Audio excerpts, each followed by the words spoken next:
नमस्कार। ये महाभारत कथा पूरी तरह से वेद व्यास महाभारत के ऊपर आधारित है। यदि आप इसका निरंतर श्रवण करते रहना चाहते हैं तो इस चैनल को सब्सक्राइब जरूर कर लें और आगे आने वाली सभी पॉडकास्ट के नोटिफिकेशन के लिए बेल आइकन को भी जरूर से प्रेस कर दें।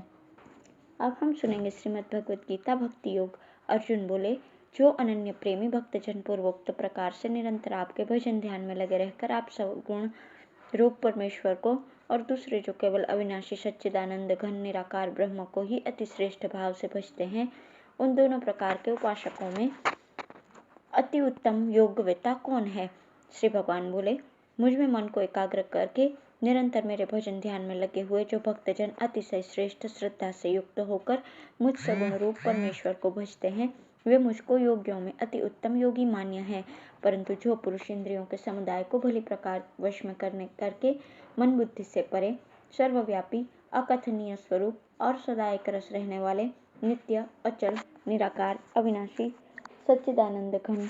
ब्रह्म को निरंतर एक ही भाव से ध्यान करते हुए भजते हैं, वे संपूर्ण भूतों के हित में रत और सब में समान भाव वाले हैं। योगी मुझको ही प्राप्त होते हैं। उन सच्चिदानंद घन निराकार ब्रह्म में आसक्त चित्त वाले पुरुषों के साधन में क्लेश विशेष है, क्योंकि देहाभिमानियों के द्वारा अव्यक्त विषयक गति दुख पूर्वक ही प्राप्त की जाती है। परंतु जो मेरे परायण रहने वाले भक्तजन संपूर्ण कर्मों को मुझ में अर्पण करके मुझ सगुण रूप परमेश्वर को ही अनन्य भक्ति योग से निरंतर चिंतन करते हुए भजते हैं, अर्जुन, उन मुझ में चित्त लगाने वाले प्रेमी भक्तों का मैं शीघ्र ही मृत्यु रूप संसार समुद्र से उद्धार करने वाला होता हूँ। मुझ में मन को लगा और मुझ में ही बुद्धि को लगा, इसके उपरांत तू मुझ में ही निवास करेगा, इसमें कुछ भी संशय नहीं है। यदि तू मन को मुझ में अचल स्थापन करने के लिए समर्थ नहीं है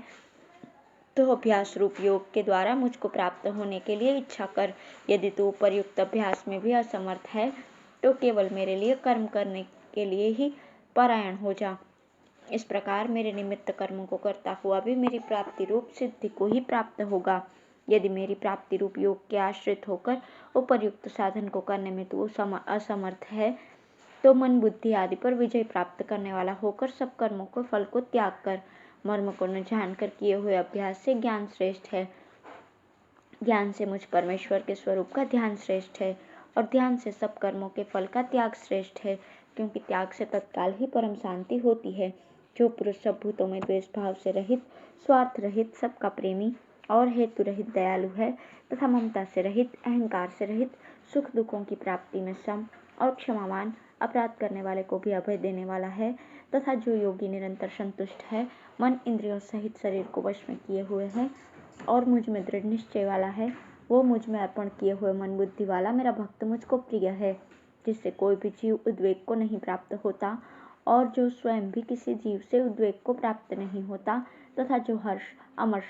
भय और उद्वेग आदि से रहित है, वो भक्त मुझको प्रिय है। जो पुरुष आकांक्षा से रहित, बाहर भीतर से शुद्ध, चतुर, पक्षपात से रहित और दुखों से छूटा हुआ है, वो सब आरंभों का त्यागी मेरा भक्त मुझको प्रिय है। जो न कभी हर्षित होता है, न द्वेष करता है, न शोक करता है, न कामना करता है तथा जो शुभ और अशुभ संपूर्ण कर्मों का त्यागी है, वो भक्ति युक्त पुरुष मुझको प्रिय है। जो शत्रु मित्र में और मान अपमान में सम है तथा सर्दी गर्मी और सुख दुख आदि द्वंद्वों में सम है और आसक्ति से रहित है, जो निंदा स्तुति को समान समझने वाला,